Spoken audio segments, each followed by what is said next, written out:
Voltamos para a nossa aula 3, onde nós vamos dar continuidade à força resultante. Se você ainda não se inscreveu no nosso canal, se inscreva, ative o sininho para você receber as notificações e se gostar, dê um like, ok? Vamos lá para a nossa aula, continuando o que nós havíamos falado. Eu gostaria de mostrar para vocês que, sabendo apenas essa fórmula aí, pessoal, nós conseguimos resolver qualquer exercício relacionado à força resultante, porque tudo provine, né, dessa fórmula aí, que é a lei dos cossenos.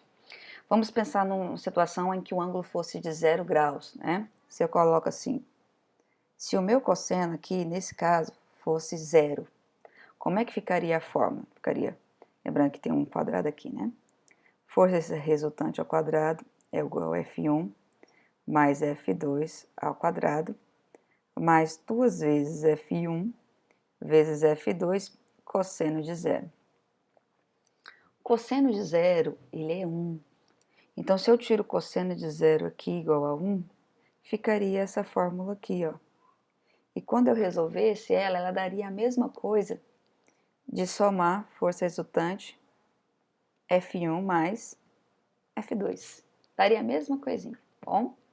E se eu jogasse cosseno de 90 ali, ficaria F2 igual a F1 ao quadrado mais F2 ao quadrado, mais 2 vezes F1 vezes F2. Quando eu jogasse cosseno de 90 aqui, cosseno de 90 é 0. Ele vai zerar tudo que estiver multiplicando ele. Então, essa parte aqui toda, ó, morre, saiu dali.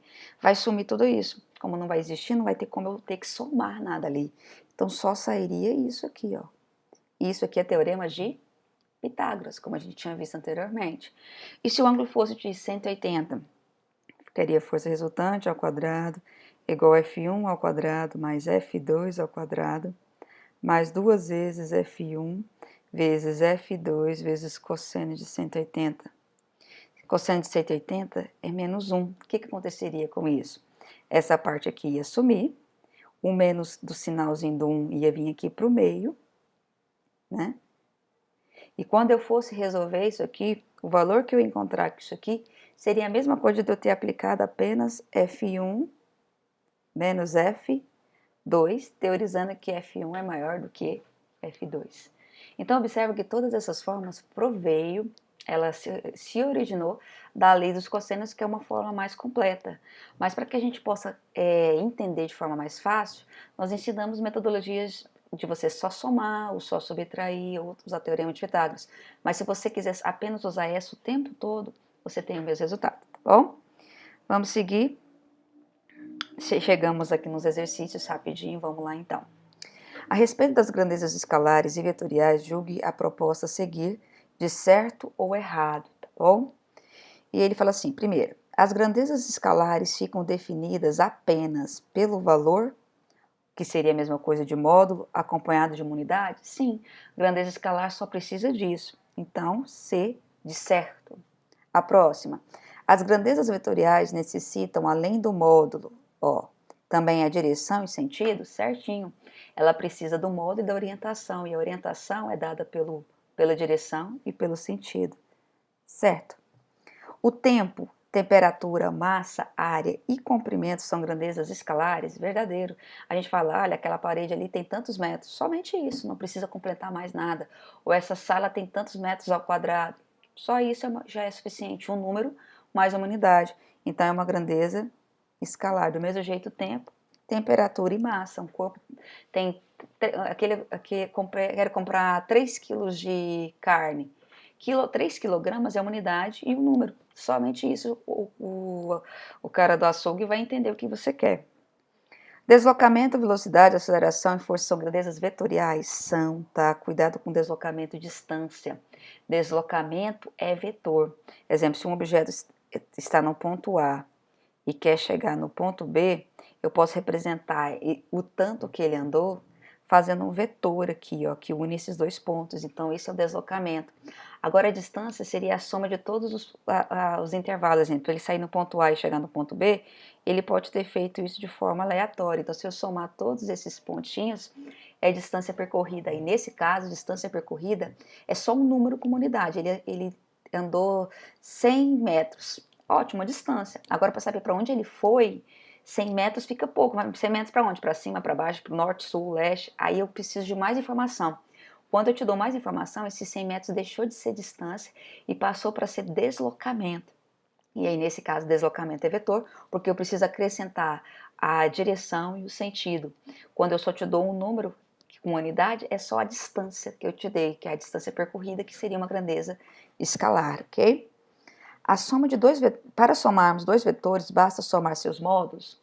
Para somar dois vetores, basta somar os módulos. Tem sim, se eles estiverem na mesma direção.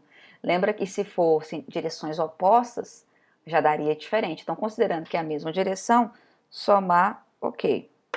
A soma de dois vetores é sempre diferente da soma de seus módulos? Não. Lembra que eu te mostrei que quando eles estão para o mesmo lado, se eu somo em módulo ou sem módulo, dá o mesmo resultado. Mas se eles estiverem em sentidos opostos, se eu colocar módulo, eu vou encontrar um valor. Se eu não colocar módulo, eu encontro outro valor. Então, não é sempre diferente, tá? Então, é errado. Ela pode vir ser igual quando é na mesma direção. A potência é uma grandeza vetorial? Errado, tá? A potência é uma grandeza escalar. Quando eu falo aquele chuveiro é de tantos watts. Eu estou te dando só um número que mostra a rapidez com que ele consegue aquecer a água. Então, a potência está relacionada ao brilho também. Se eu pegar uma lâmpada que tem 60 watts, eu estou te dando a capacidade que ela tem de transformar aquela energia, né? De converter aquela energia, da energia elétrica, energia térmica, aí vai. Então, quando eu te dou a potência, estou te dando a rapidez com que ela faz, executa aquele trabalho. Então, a potência ela é só um número com unidade, você entende perfeitamente, não precisa acrescentar outra informação. A número 2. Quando dizemos que a velocidade de uma bola é 20 metros por segundo, o que é 20 metros por segundo? Opa, é um número mais uma unidade. Então, um número mais unidade, eu acabei de te dar um módulo, ou a intensidade do vetor. E quando ele fala assim, horizontal, eu estou te dando a direção, né? E se eu te disse para a direita, eu estou te dando sentido. Então, se eu te dei 3 coisas, o que ele se tornou? Ele se tornou um vetor para mim, né? Opção D, ele é uma grandeza vetorial. E olhar a próxima agora. Considere a grandeza física. Velocidade, a gente vai falar qual delas é escalar. Então, velocidade, ela é vetorial.